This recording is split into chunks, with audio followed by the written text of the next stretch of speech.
Welcome to the For the Reef podcast. Each week we bring our fish nerd conversations from the fish room floor to your living room. We try to bridge the gap between the saltwater aquarium hobby and coral reef conservation. Now, here are your hosts, fisheries biologist and founder of For the Reef Apparel, Mitch Dender, with local fish store owner and first responder, Ian Bell. All right. Mr. Aaron Hunt, welcome back. Thank you for having me back. So today we got Miss Aaron Hunt back from the Cayman Ecodivers. We've been saying we wanted to do it for a while, and here he is. So we're looking for some updates, and of course, it's always fun to chat with you because you're passionate, energetic, and a hilarious guy. Well, it has been a wonderful year full of whimsy and joy and just unicorn kisses from one end to the other. And despite all the challenges that we faced here since last time I got to speak with you all, we have a surprising amount of successes and some real home run type victories that we're extremely happy about, especially when you consider just how well the last year has been going. Making progress like we are is just, we're ecstatic. We were pretty concerned for you there for a while. I thought that hurricane was going to form right on top of you. Ida did form directly on top of us. The problem is that when they form like that, the center is essentially the eye of a hurricane. So while I had to cancel our night dive events that were supposed to take place that night as Ida formed directly on top of us, it was the eye of a hurricane. It was dead, flat, calm outside. And then as it pushed north of us, it formed more cohesively over the water and then pulled waves back in after it. So the next day we couldn't dive. And it wasn't until 2 days later that we were able to get back in the water for our coral nursery spawning dives. I was absolutely beside myself thinking that the night Ida formed on top of us was the night that it was supposed to be the spawning in our nursery, and that I had missed it and couldn't even go back the day after to verify because of how bad the water conditions were. But the night Ida formed, it was beautiful, like absolute, just still everything, flat water. We canceled it because of the safety issue, but looking outside, I just kicking myself.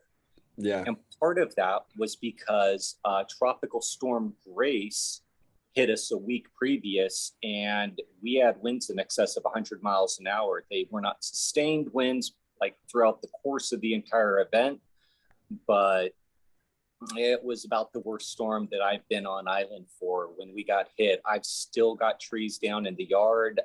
There's still damage done to the building here. And everywhere you look, there's still tree branches and telephone lines, and it hit the island hard and really put some of that fear of the power of a storm and what a hurricane really could mean into everybody, and not the least of which myself. I didn't want to be making any foolhardy decisions by sending people in, knowing that Ida was forming this soon after, potentially right on top of us, with every chance to be as destructive as Grace had been the week before. So it was with a very heavy heart that we did drag things out. But 2 nights later, me and my wife, Brittany, went in to check the Sunset House nursery. We swam out to the nursery site. And as we were doing a fragmentation of some of the pieces to look at the interior of them for any signs of gametes, and also, Curtis, I got to wear glasses, so I probably need to get those prescription lenses in my mask because I'm out there with the magnifying glass looking at it with the flashlight. Then she starts poking me in the top of the head, and I hear her screaming. So either something terrible or something amazing had happened. As I look up, they're just going off. And awesome. I guess the gametes were still there, camera on, and we got some really nice video of the coral spawning there at the Sunset Nursery. So what were you looking for? You were breaking. So when you're saying you were magnifying in, you were looking for gametes inside the coral, or do you mean? Yes. And then you noticed that they were already spawning around you. Yeah, literally while I'm face into the coral with the flashlight and the magnifying glass trying to look at this thing to identify the little gamete bundles that form inside of each one of the coral polyps, she starts bopping me on the head and shaking me kind of, And Right. sure enough, the corals are starting to spawn right in front of us. Because it's dark, right? Well, not just because it's dark, but because we do time our dives to pretty much go in right around the photo period time requirement for the corals to trigger that spawning reaction. Okay. All corals are, if they live in sunlight, they have some relationship with the sun, and the spawning events are based on how many minutes past sunset on a given day. So historically, every previous year within about a 5-minute, maybe 10-minute window, and we can project what time we should be in the water for that particular species. The Acropora species, the staghorn, the elkhorn, the Fusillara, they tend to be a little bit less predictable on what given day, but we can still dial it down either to they're going to spawn pretty much every day or a little bit every day for 2 weeks, or it'll be on one of these 3 to 5 days after the full moon.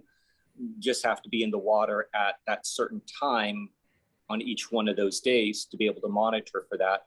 Whereas the coral spawning activity that we just went and did last weekend dealt with all the different types of star coral, most of the brain corals, all the different reef building corals that aren't acroporas. And for most of those, it was down to a single day, and it was at different times throughout that day, starting about 6:30 and ending about 1 a.m. If you were in the water, just look around. It was like fireworks going off. It was much easier to dial in that specific date and to dial in a specific time for what species you're trying to get access to. Okay, so the corals are spawning now, and you guys are down there. What do you do from that point? Honestly, we are just recording the fact that it's happening. We are documenting what species. We contribute on a couple of different social media groups that are gathering data about spawning activity throughout the Caribbean, so that it helps build more solid future models for predicting when spawning activity will go on.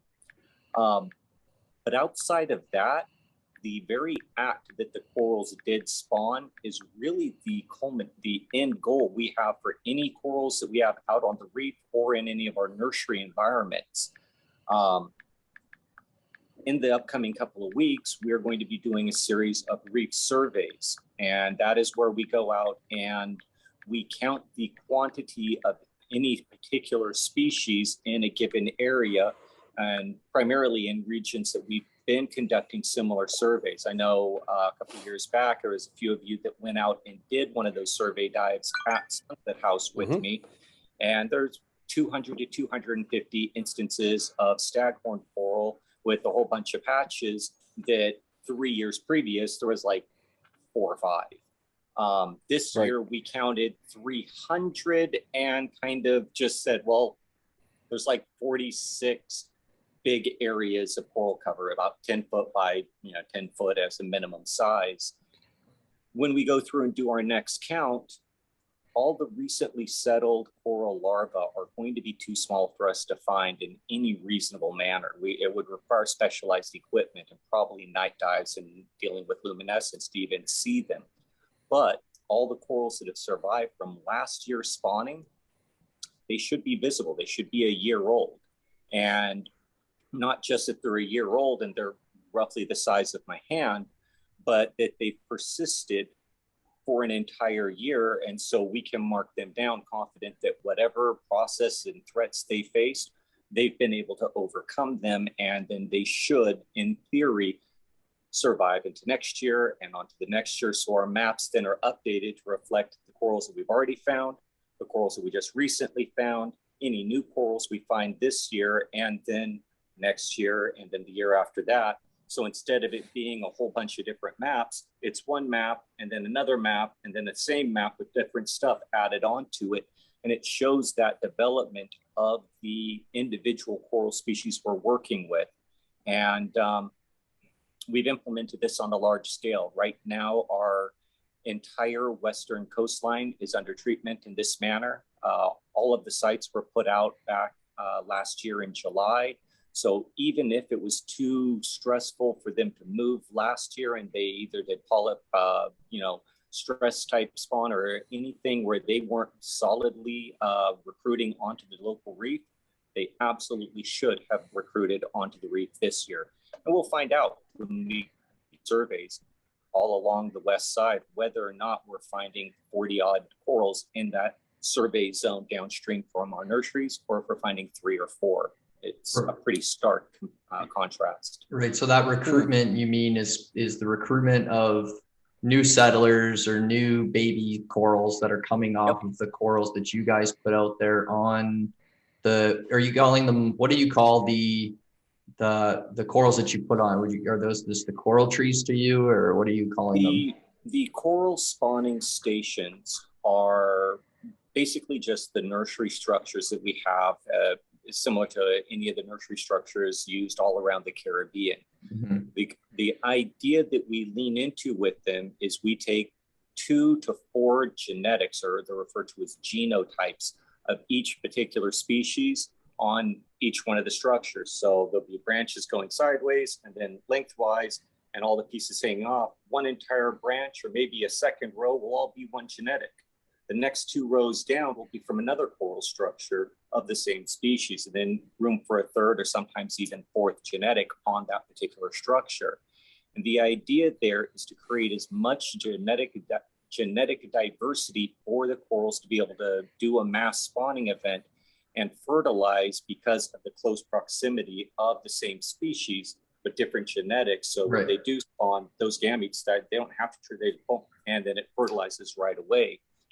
We put one structure in a few places because we ran out of anchors, but the idea is to put at least 2 structures at each one of our spawning sites, which are miniature nurseries spaced roughly 1,000 to 1,500 meters apart.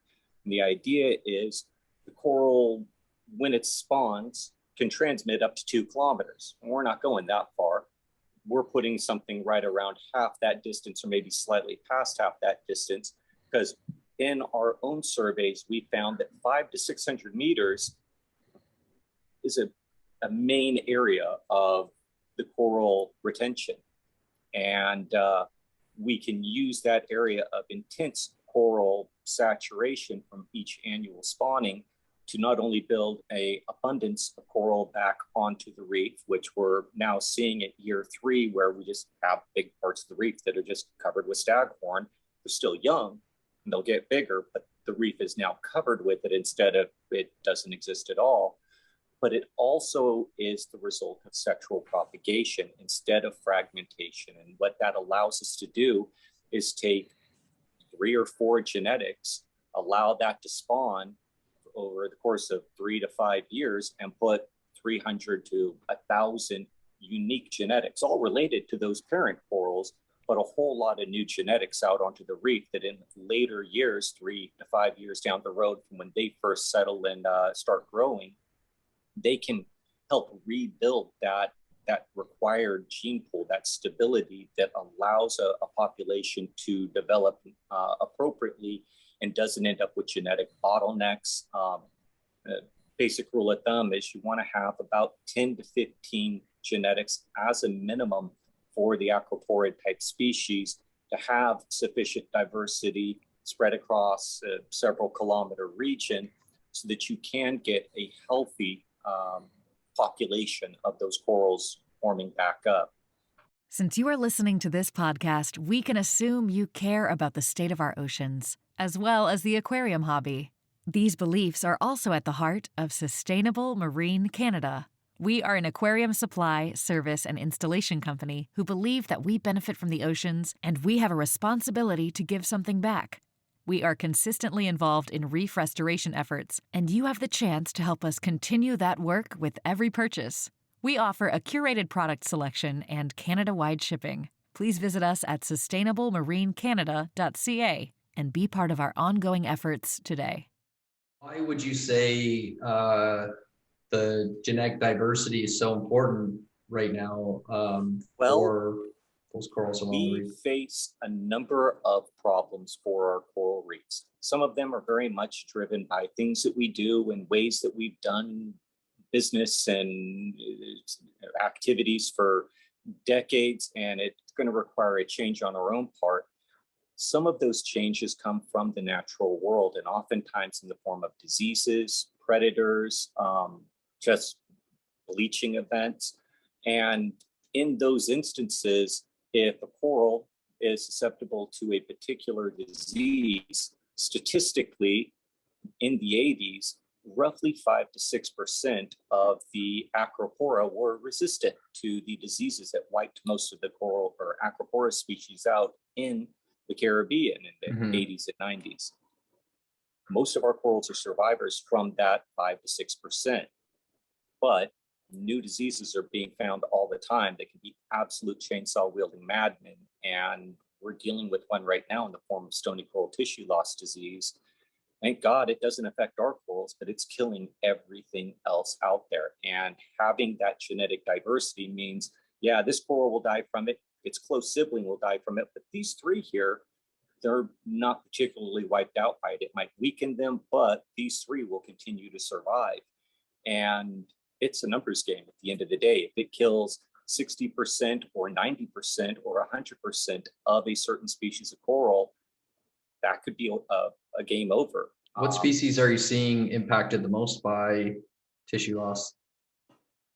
Right now, we have the stony coral tissue loss disease moved into the Cayman Islands. It is a very frustrating scenario to deal with because of the large number of unknowns.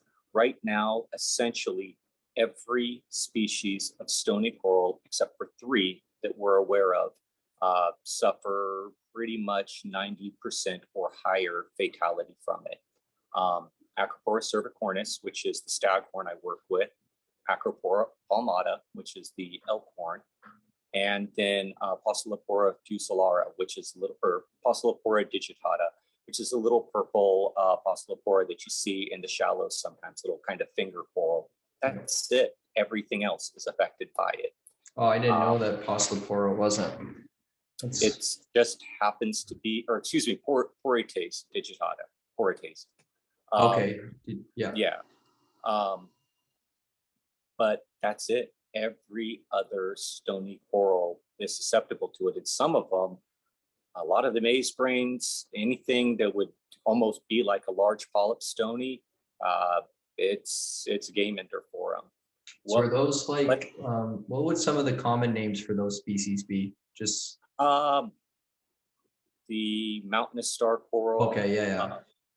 The knob star coral, any of the star coral species. And those all are kind of maze brains, there's about 3 or 4 various maze brains, and each one of them are pretty much first round recruits that pass out in about 5 to 6 days. It can spread 1 inch to 2 across the colony. So something, the size of a soccer ball cut in half is wiped out in 5 days.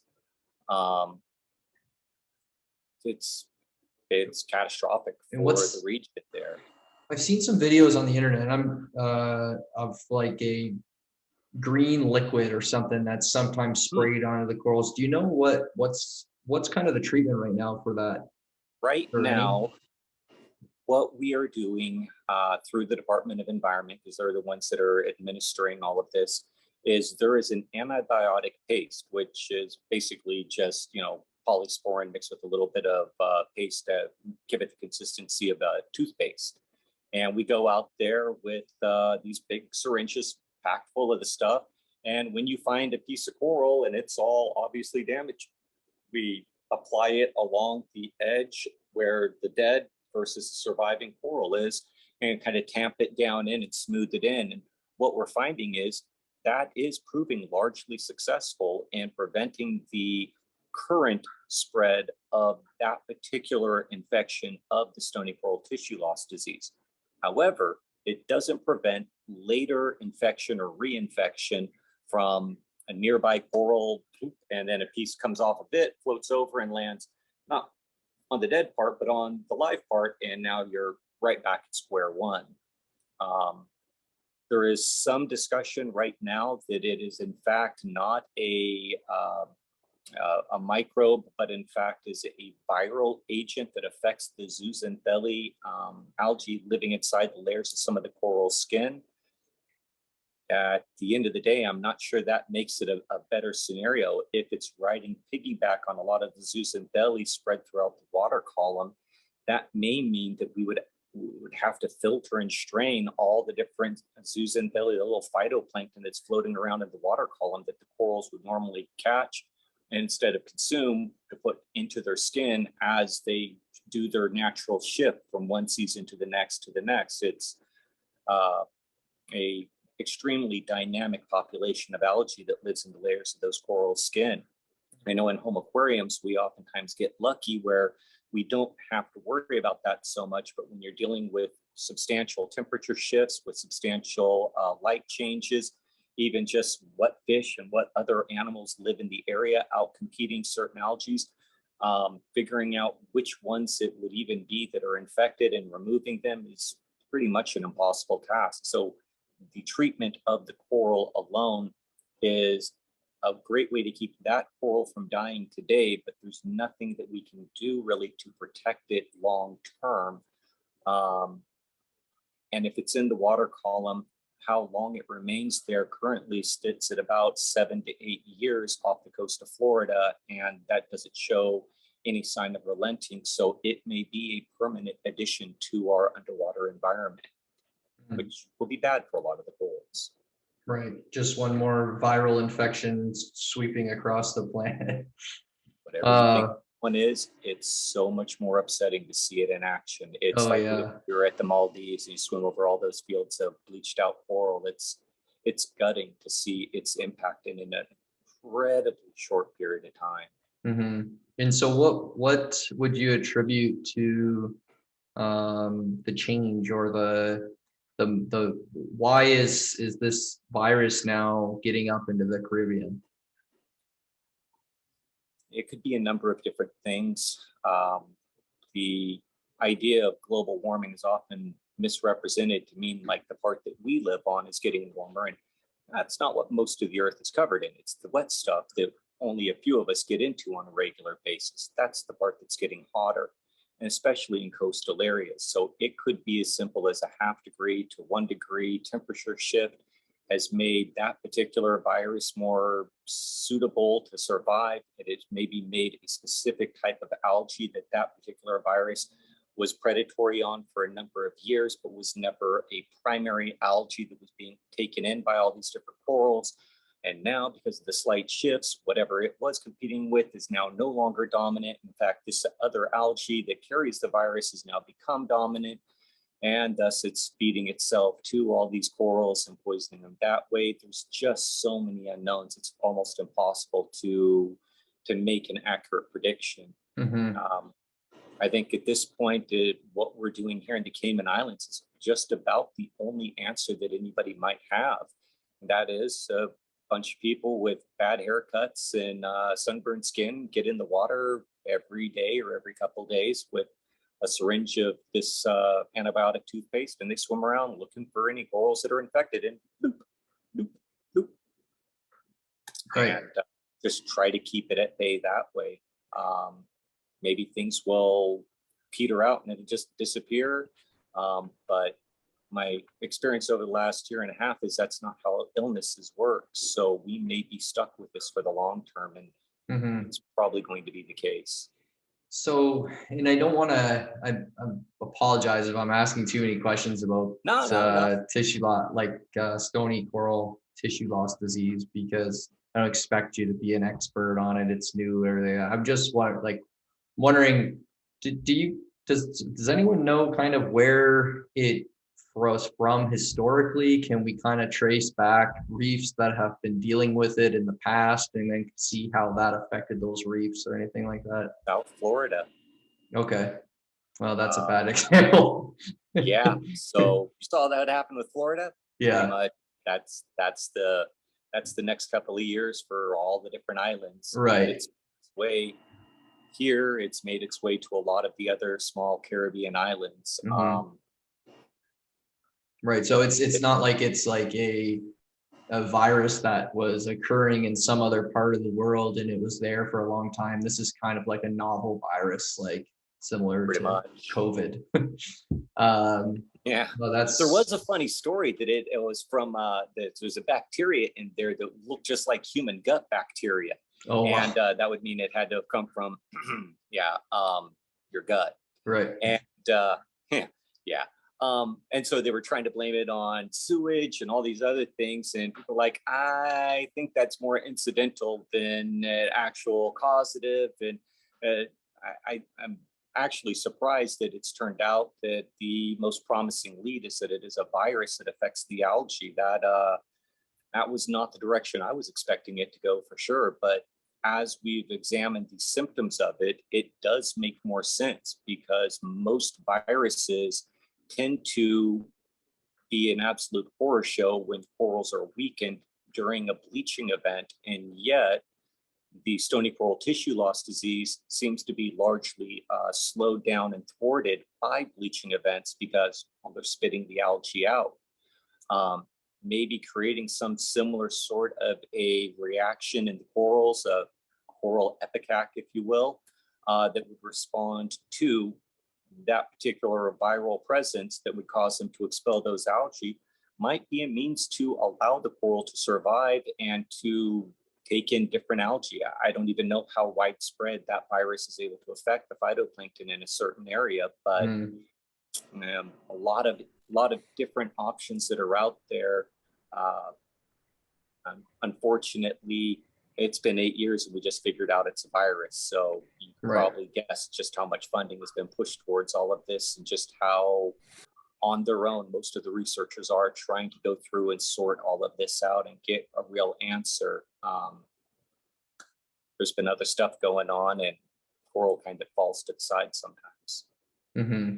And how do you see the kind of recovery of originally before, because I'm just thinking of in terms of other reefs and looking back at Florida and, those dominant species like the Palmana and Cervicornis that were out there. Was that similar to the Cayman Islands? Was it mostly covered in those two, the elkhorn, staghorn? Not since I've been coming here, but my wife's family has been coming here since the 70s. And we were lucky enough that her father was able to get a hold of some slides from someone who had an underwater camera rig back in like 1970 something. And while it's a bunch of hilariously out of date pictures, the background scenes with the coral were just amazing. Fields of acroporas. There's one where it is everything that is framed in sight of the diver's butt and their leg. The entire ground is nothing but pillar coral. Wow. It is an amazing scene. And I know those were accidental parts of the image, but wow, how shocking to see all these years later. Mm-hmm. They absolutely were covered just like that. Yeah. And it's a bit gutting to see those old pictures just because of how over the top the difference is between then and now. Mm-hmm. It's not that long. Our planet's most critical aquatic resource is in trouble, and we want to help. ForTheReef.com is a social enterprise that sells microplastic-free apparel and accessories for those like-minded individuals who care about the natural environment and want to help restore our planet's coral reefs through conscious buying decisions. In addition to several outreach programs and fundraising events, ForTheReef.com has donated over $20,000 to coral restoration efforts by donating a minimum of 10% from every item purchased. Now, no matter where you live, you can impact the coral reefs. Because no matter where you live, coral reefs impact you. Visit us today at ForTheReef.com.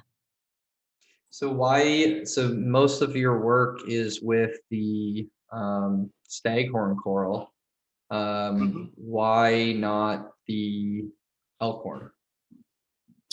Well, because staghorn is sexy.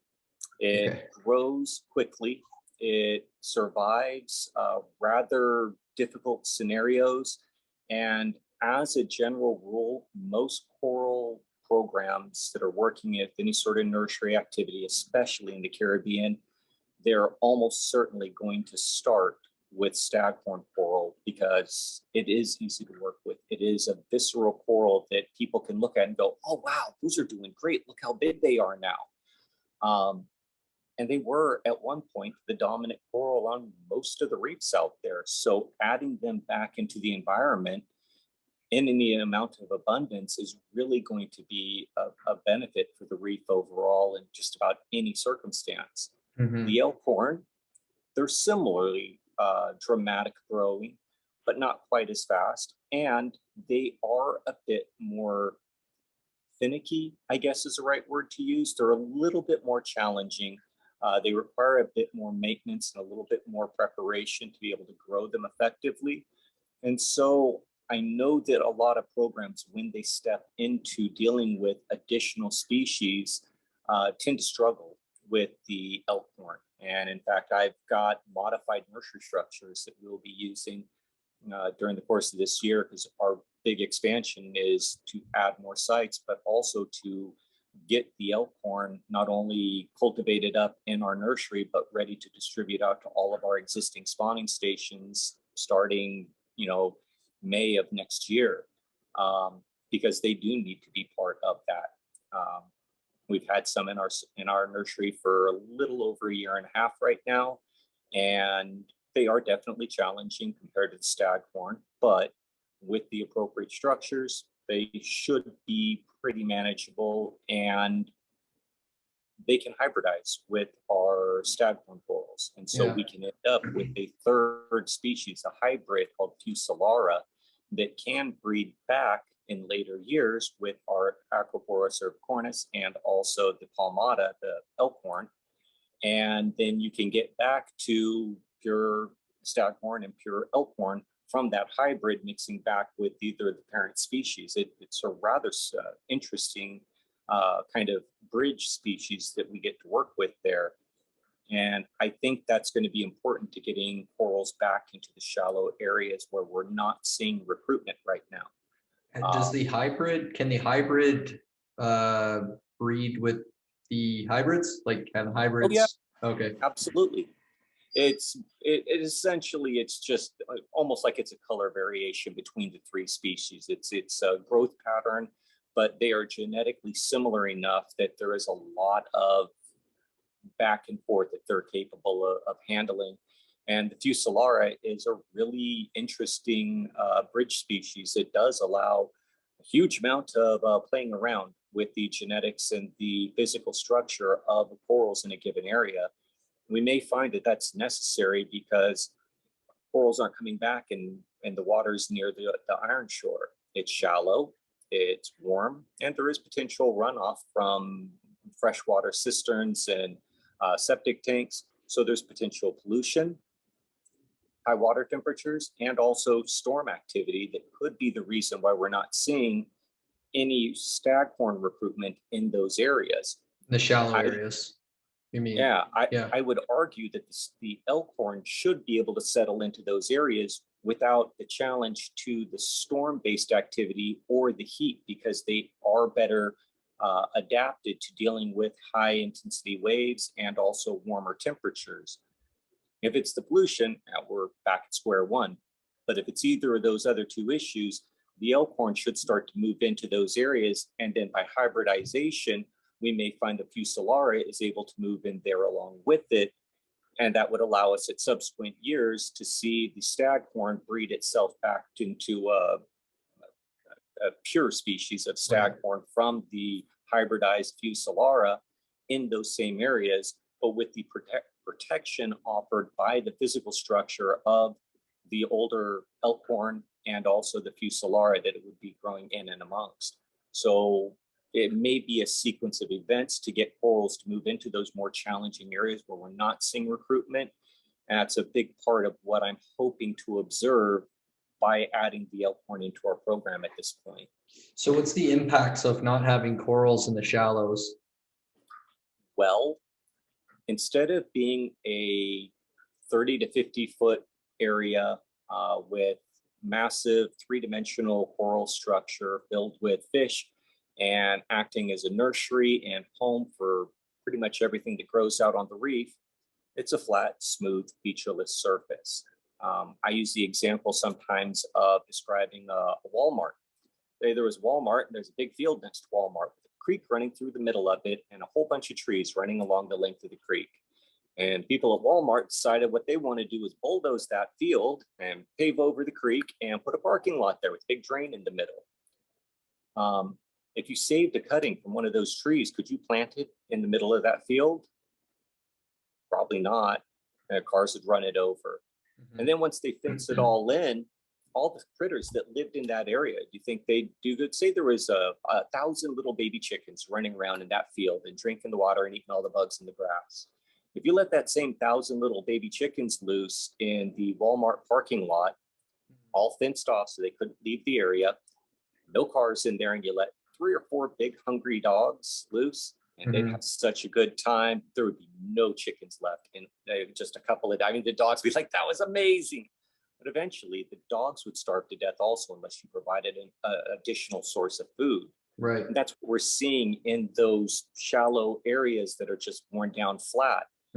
By contrast, if you put a car in each one of the parking spots in that Walmart parking lot and you let the same 1,000 chickens loose, that's like all the little baby fish with a 3-dimensional structure of the coral. You let those same 3 dogs loose in that Walmart parking lot, they'd eat some chickens, but a bunch of those little baby chickens would survive, grow up, have chickens of their own. The dogs wouldn't starve to death. They'd find enough food during the course of the next year, and the chickens would have a sustainable population, or at least they should. And that's what we're trying to recreate, is that 3-dimensional structure that allows all the fish species that are right now sorely lacking all across the reef because of that initial habitat having been removed since my wife was a kid and remembers jumping in the water there at Sunset House and having to fight her way over all the coral and getting cut up because it was, 1.5 meters tall and just a mess. They had to cut channels through it so divers could swim out to the reef without getting all shredded. It's flat, featureless, 10-foot deep. Nothing's going to survive there as a juvenile. Any predator is going to wipe them out. So by getting those corals to regrow in that area, we should be able to see fish populations return to something closer to what they were back when I was a kid. Right now, it's projected we're around 80% of the fish population is missing that should be here. That's a big part of the fish population. They don't make it through their larval stage or their childhood. There's no. So that's like 80% based on, in the last 20, 30 years, they're thinking that's how much we're losing. Yeah. Wow. And the fishermen blame the divers, that obviously the divers grabbed them all up, and the divers always blame the fishermen, but they didn't catch all the fish, not with a hand line. There's no trawlers. There's no commercial fishing right there in the shore area. And even the guys that are fishing kind of illegally, they've got a tin can with fishing line wrapped around it 10,000 times and a hook with a piece of squid, and they drop it off the side of the boat, and they sit there with the line and got one, and they reel it in. You're not wiping anything out that way. I mean, don't get me wrong. They could catch a fair amount of fish that way, but that's not wiping out fish populations. Right. Their habitat was destroyed and doesn't exist at all anymore. It hasn't for decades at this point. So how does the Cayman Islands benefit? So, because I keep going in my head, there's these obvious impacts to the fisheries nearby. There's the obvious impacts of losing all of this structural diversity and the protection of the shoreline. There's all these clear impacts that we know happen when we lose all these reefs. Why don't you think, whether it's the Cayman Islands or everywhere else, why don't you think there's more attention and more money pouring into something like this that obviously has these huge economic and tangible values, but also, all these recreational values and things like that? One of the biggest challenges anybody in coral reef management, coral restoration, coral renewal, whatever you want to refer to it as, we have to admit the track record of success is pretty dismal. What's the name of the program that's been really, really successful and they made huge progress over the course of the last 10 years in Florida. Yeah, I don't think there's any. $1 billion into the Florida Reef Tract last year. Right. They lost ground. Mm-hmm. Yeah. It's a losing fight. They're not adjusting their techniques. They're not refocusing. And it's been 20, 30 years at this point of not really making the change that everybody wants to see. And Right. I mean, at the end of the day, they're trying to push water uphill with a net. It's an almost impossible task that is being set out there. Mm-hmm. Because of that, I think there's a degree of disenchantment on the part of government agencies that are just like, yeah, how about you actually get something there, and then maybe we'll sit there and talk. But otherwise, I mean, the tourists are still coming. There's still some fish. How bad could it be? And there is a disconnect in their own heads about how bad it actually is. Right. But also, I mean, would you buy a car that you knew everybody else who got one, it broke? Right. Kind of hard to justify spending that money. Right. Even going to fundraising internationally to go and speak to some of the larger groups that are looking to support programs. One of the very first questions they have is, so how's it work? Show me. What are the results? Because everybody and their brother out there is promising the moon and the stars. They're not yielding the results. Years later, people look around and they're like, that was $100 million. Like, seriously, guys, anything to show for it? Right. And so I mean, this is diving into some really deep, hard questions. And I remember talking to one of my cousins who is he's just as what would you say? He's just a hardcore businessman. He's lives in Toronto. He runs a few companies. He's very, very business minded. He doesn't understand ecology or anything like that, or restoration, blah, blah, blah, but he still cares. But what's nice when I talk to him about this stuff sometimes is he kind of looks at it in a different lens. And one of the things he said to me, we were having a beer talking about whatever, and he goes, okay, well, let's say we pull everybody into a room and we have the funds that you need. What do you need to do right now to save the coral reefs? And that question, I mean, I'm not trying to say that I'm a conservation expert. I'm definitely not.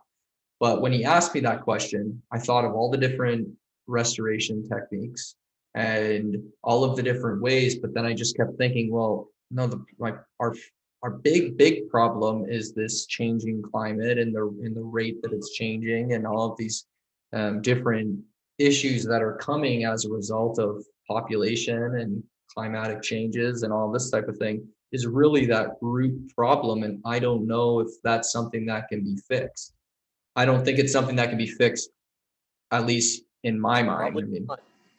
so The sad reality is most of the causes of the challenge that coral reefs and a lot of the conservation programs are facing, at the end of the day, they come from kind of awesome stuff. I like my iPhone. I like the internet. Airplanes are pretty neat. There's big ships traveling stuff all around the planet on a regular basis. I can jump in my truck and tow my boat to put it in the water, and then take my boat to go do what I want, then pull it back out of the water. And if something breaks, I can go to the store here in a little tropical island and have stuff flown partway around the world so I can fix what I need to fix. We have an incredibly complex system, and a lot of it came at a cost that I don't think we were aware of when we were first setting up all this stuff, but it's becoming rather obvious now that some of this stuff has definitely got a much steeper cost than we really were bargaining for.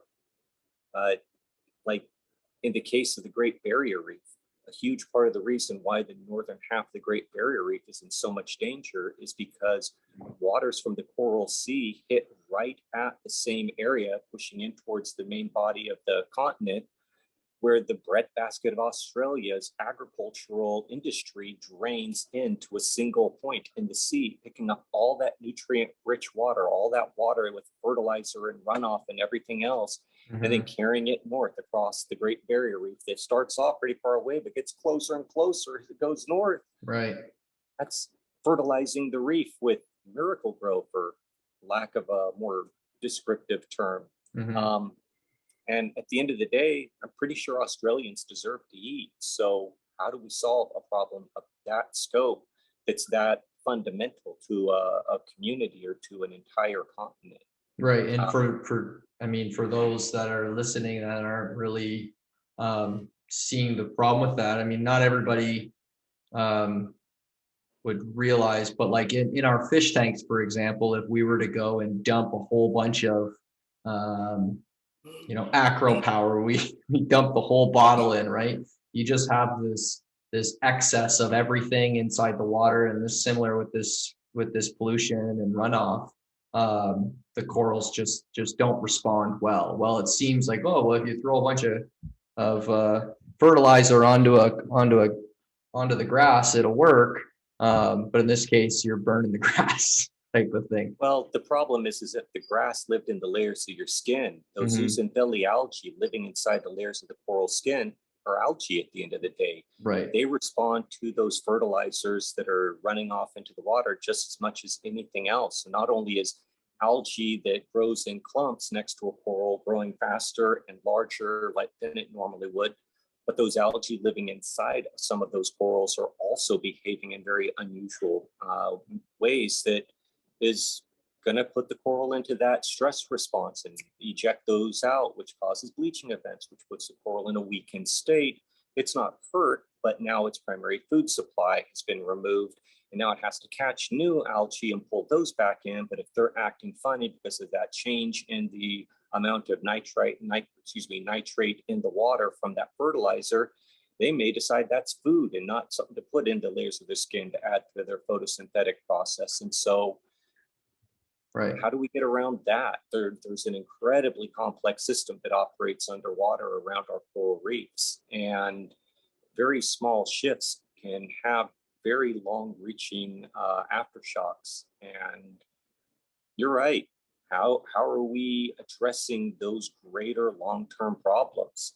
From what I've observed, I don't think the Florida reef system was ever savable from an objective point of view in the first place. It's too shallow. It gets hit by too many storms. There's too much industrialization there. There's too much activity. Like the hardpan area just off our shore, it may have been covered in coral at one point, but because of all those factors, that's been worn down smooth, and there are very few places left with any amount of robust coral reef structure, much less abundant coral life on that structure. One of the comments I heard from a researcher from Florida is like, wow, you guys have a lot of reef structure here. Like, this is amazing, because they don't have that even anymore. It's all been eroded down and flat. Right. How are we going to get around that? Even the option I have to try to get corals to survive past 50 to 100 years involves deep water. There is no deep water in southern Florida. You go to the Keys, good luck finding 50 foot, much less 100 to 1,000 foot. It doesn't exist.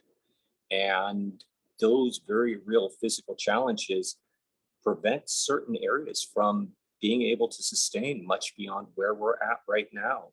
And I'm not seeing a really rosy future for the next 20 years either. So even places like here, we may face a further zone that corals are not able to survive in. We may find that the mini wall that we're used to diving on, it's not working anymore.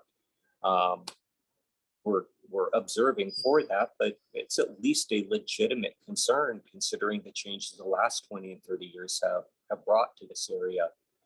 And if I do manage to get the corals into those deeper areas over the course of the next 5 to 10 years through the spawning activity that I'm doing, and I'm fortunate enough to spread this to the number of islands that I have identified that should be satisfactory for this program, that do fit all the other physical requirements for it to even work in the first place. Even if we do get all of that done, it still hinges off the idea that 50 to 100 years down the road, sooner or later, got to get this whole scenario turned around. The corals can't live in the water in that shallow area right now. Mhm. If Are we you, don't change things in 50 to 100 years, it doesn't matter if we save it that long. It's just going to die off then. are you noticing more recruitment in the deeper water? Yes, we are. The problem, though, is I can't put divers out there. 100-foot is great to visit and go click, click, click. We got a whole handful of them. Right. But I can't send people out there with hammers and tools and equipment to stick around for 30 minutes at a time. Yeah. I'd have decompression injuries and bent divers, and that's a huge safety concern. So instead, we're working and observing as the corals spawn in our nurseries. It's kind of a cone of dispersion. None going up into the shallows, which again we've commented on, and it's very, very frustrating. Lots in that central area, the mini wall and any little fingers that stick out from the mini wall out to the main edge of the island. The main edge of the island is only about 60 foot deep to 80 foot deep, depending on where you're at around the island. But it drops off over 1,000 foot. I mean, we're just up on the very tippy top. There's a whole lot of drop off all around the island. Mm-hmm. That edge, get down 80, 100 foot, down to about 150, maybe close to 200, about 180. Sunlight still penetrates there. We have really good water quality. It's exposed to thousands of, hundreds of trillions of gallons of water. I mean, the whole sea right there. It helps regulate temperature, helps prevent sedimentation because it's on a vertical wall. Different reef zones, so we don't have the same predators and the problems that we face with some of the shallow water predators that we're dealing with right now. Because of the vertical wall, we're hoping that that mitigates some of the disease factors that can affect shallow water corals that are sitting in a flat zone to get picked up and moved, and then moved. They get out to the edge, it just drops off, and then less exposure overall. But what we can't account for is over time the eventual accumulation of carbon into the water. Over time, carbon moving into water it needs something to bond to. It doesn't just go into water and just floats around. It either bonds to oxygen, or if you're in a reef type environment, it'll often bond to calcium. You'll end up with calcium carbonate, the very skeleton of the coral. But if there's not sufficient oxygen or calcium for that to bond to, one of the only options left for carbon is that it will bond to itself. And that forms carbonic acid. And the acidification of the ocean, if you will, is a kind of glorified version of that very simple transaction. The more of that happens, the further our pH shifts off the 8.4, 8.2 norm that it's supposed to be at. Once it reaches a certain point where it begins being able to break down that calcium carbonate, we may find that the corals themselves are no longer able to form their calcium carbonate bodies. We may find that the physical structures are melting. We may find that many of these coral-based islands are finding that their outer edges are beginning to fizzle away one bubble at a time. It's a rather intimidating reality and prospect there, but these islands are made out of just hundreds of, well, a couple million years of coral grown one on top of the next, on top of the next, 1,000 foot tall. And they're subject to all the same physical weaknesses that calcium carbonate structures are subjected to. So we have to get ahead of that carbon. We have to get ahead of that rising temperature. We have to curb those sort of shifts in our watery environment, because it may be the only factor that we can't account for in long-term preservation of these corals. Right, and and the excess carbon is, thinking the ocean of as a carbon sink, is the excess CO2 in the air is what's kind of causing this acidification in the water. Yeah. Yeah. And then, so how, yeah, that's,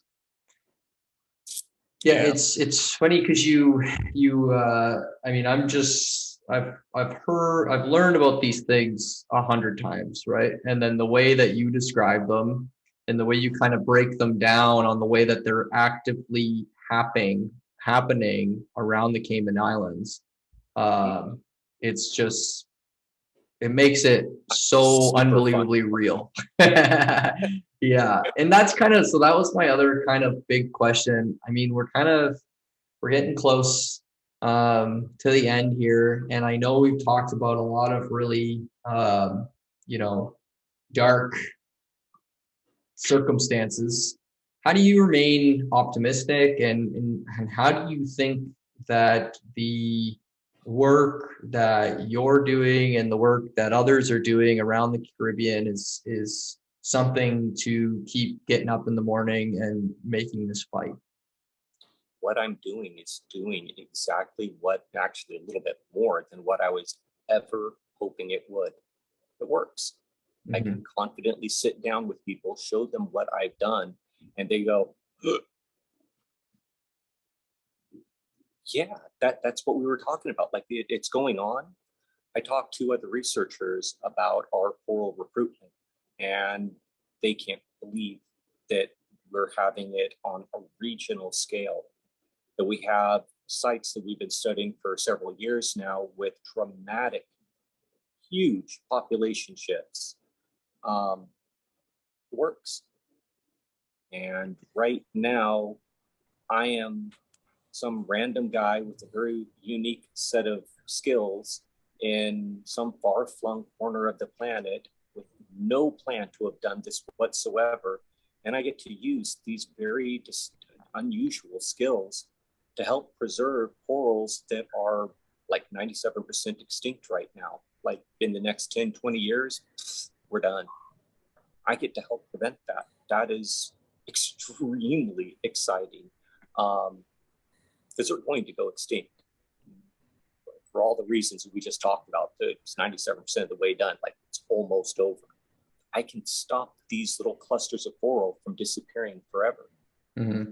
And I put together a plan that studies other activities. It studies dispersion of pelagic species. So I have a really good program set up for what islands I want to bring this program to next. Coronavirus threw me for a loop. I was supposed to have been out speaking at conventions and bringing this to a larger audience. I was supposed to be at the Florida event on December 15th to help bring this to a bunch of the coral restoration programs, and that one got canceled too. That is beside the point. It doesn't change the fact that what this is works, and it's easy, and it's straightforward, and I'm confident I will have the opportunity to bring this to that larger group of islands. And I won't see the end results of everything, but that's a pretty satisfying realization. If it didn't work, I'd probably just say, yeah, it does. Right. Yeah. Yeah. I think there's 2 points I wanted to make. And we always try and tie this back to the aquarium hobby to make it palatable for our listeners and relatable. And a lot of what Aaron just described in terms of pH and carbon and all that stuff, generally the aquarium hobby should be able to relate that to our reef tanks. You know, your CO2 goes up in your house, your pH drops. Like it's all the same thing, everybody. So nighttime versus daytime swings. Yeah. Understand what's going on in your house. That's what's going on in the ocean. So absorb that knowledge that you already have and start getting it out there. Tell people, like, do something about this. The other part that I think is interesting is while I like to believe that all these groups are well intentioned, sometimes you need to let go of an idea. If it's not working, are you doing it for the right reason, or are you doing it to continue the cause of your corporation? And I think that's a question that people need to start asking themselves. What is your reason? Is this working, or could you be looking around and talking to other people and finding another way? Mm-hmm. Yeah, and then, I mean, and to your point about the Aquarius, you know, even we always talk too about how can your normal Aquarius, you know, one nice thing about being in the aquarium hobby is that not every single person, if you go into research, everybody's been, for the most part, it's been trained. They all kind of think about things in a certain way. But in the aquarium hobby, we've got electricians, we've got plumbers, we've got kindergarten teachers, we got every single type of person that is become their own kind of citizen scientist and trying to figure things out in their own little reef, and they look at it everything from a different perspective.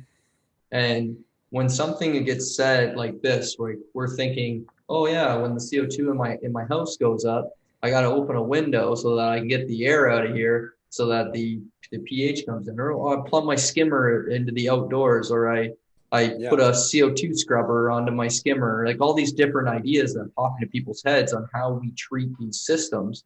Of course, not all of these, like none of the ideas that I just gave out are going to be something that can be applied onto wild reefs, but that's how these ideas can come out of looking at things from a different perspective.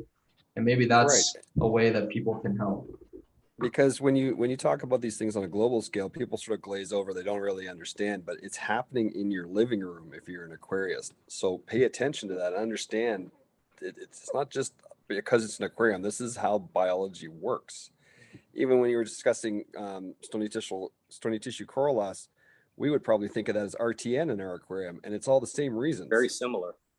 It's they're looking at pathogens, they're looking at temperature shifts, all these things. It's happening in your tank, so it's not a different scenario. And I think that's why we're trying to get hobbyists to latch on and understand this. What's going on in your tank is on a world level, and you need to do your part and try and elicit change.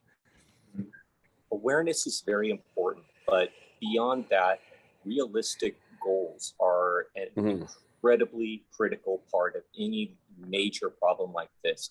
I think a lot of people misunderstand and have accepted the idea that personal recycling or personal individual accountability is the way forward to change. And I don't know if that's a fair or reasonable solution for most people. If you do understand what's happening, your first step as an adult should be to speak to someone in your local government, someone who represents you, who can help create the changes at a government, at a legal level, that prevents the importation or the production of the items that are most egregious. There's going to have to be some back and forth, but unless you go to those actual primary sources, the mass production, the transportation, and the distribution of all these different things that individually add up to very large problems are never going to stop. We're going to get Band-Aid fixes. We're going to get really nice propaganda speeches from various companies. We won't see the long-term end result changes that we need to have occur if we just rely on the goodwill of everybody at Conglomero, because Conglomero at the end of the day is trying to make money and they're worried about everything else afterwards. Your representatives in government are the people that are supposed to represent you and your best interests. So you need to speak with them and create a dialogue that lets them know what is important, what things you see as real problems, because until we start doing that on a large scale, we won't see the changes that need to occur. And banning straws or reef safe sunscreen was a great act in civil kind of getting everybody organized to play that out, and there you did it. But a straw is really the solution. Is reef safe sunscreen really fixing the greater global problems of congestion and smog and carbon and all the other different issues that are being faced? It's probably going to require people who understand those industries that are going to sit down at a table and kind of walk people through it, because we need to figure out what the real egregious issues are and get those fixed. Yeah. I think the straws and all that sort of thing, it's just a way to get people talking and prove that you can do something and then understand the issue, and hopefully it goes forward. And I think they did prove that they can get people to listen, but we need to take it that next step. And now it's time to ask for adult things when we sit down with those legislators. Yep. All right. Well, That's hard. So yeah, not my job to do. I'm fixing the coral. Y'all can handle the rest. Yeah. It's just such a huge issue, and it's so hard sometimes to wrap your head around these different things, and it totally is one of those things where it's like you start to kind of break down in your own head, like, is this really something that we can do? Does any of this really matter? And sometimes I think those little small things, like, maybe if we can bring everybody together, agree on straws, hopefully that's the gateway drug to start, educating people that there are some big issues out there, bigger issues that are way more important than the next generation iPhone or the next piece of crap that we have. And I'm not saying that people don't need their crap. Everybody needs their crap. I have lots of crap too. Is awesome. Yeah. But, man, go dive a coral reef and see what it does to your well-being. It's a lot better for you. That's kind of the note that I mean, after COVID, being kind of locked down in Ontario, it's, I'm ready to get out there and dive. I don't know about you, Ian. Oh, I'm supposed to have been down there 3 or 4 times already by now. Oh yeah, we're ready. Trust me. Yeah. What a mess. Yeah. But as always, it is our absolute pleasure to have you here, and we agree with you. Well, I agree with you. I know Ian does too, and we believe in your mission, and we're here to help in any way we can. And for everyone who listens to our show, you know how much we love Cayman Ecodivers and that we want to support you guys. So if there's we put out all our shout outs all the time about the Cayman Ecodivers. At the end of this episode, you'll hear the blurb where we talk about how you can support them. So pay attention to all the blurbs, and everything helps. So thanks again. In terms of all of that, there's a lot of things in the works that you guys will hear about in the coming months as well to make that even easier. So stay tuned.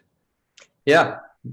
I really appreciate the support that we have received from all of you over the course of the last couple of years. It is extremely encouraging to have people elsewhere who are like, keep going, dude, you're doing all right. You can do this, because it is discouraging sometimes. So It is nice to hear people saying, hey, keep going. This is doing good. I mean, I know it's working, but it still can be kind of discouraging sometimes. And it really does mean a lot to me and to Brittany as well.